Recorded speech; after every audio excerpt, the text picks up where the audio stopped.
الحمد لله رب العالمين والصلاة والسلام على سيد الأنبياء والمرسلين محمد وعلى آله وأصحابه أجمعين اما بعد۔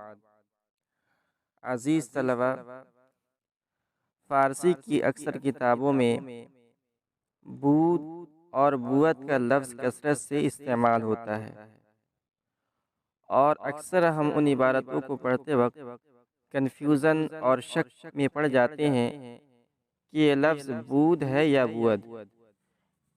اس لیے ان دو لفظوں کا سمجھنا ضروری ہے، اس لیے کہ اس سے ان کے ترجمے میں کافی فرق ہو جاتا ہے۔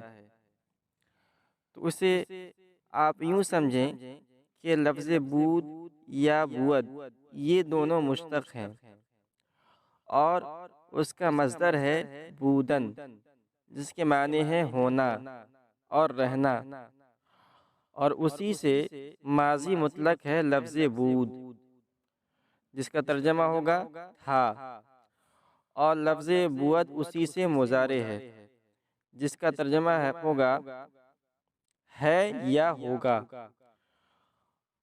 اور عام طور پر لفظ بود یہ استقبال کے لیے استعمال ہوتا ہے، اور لفظ بود یہ ماضی کے لیے استعمال ہوتا ہے۔ بودن سے فعل امر باش اور اس میں فاعل باشندہ آتا ہے۔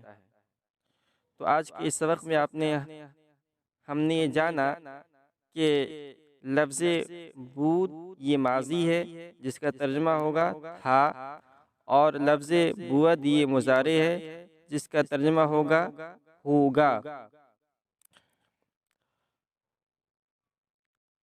امید ہے کہ یہ معلومات آپ کے لیے مفید ہوں گی۔ اگر یہ بات آپ کو پسند آئی ہو تو اسے صدقہ جاریہ سمجھ کر آگے شیئر کریں۔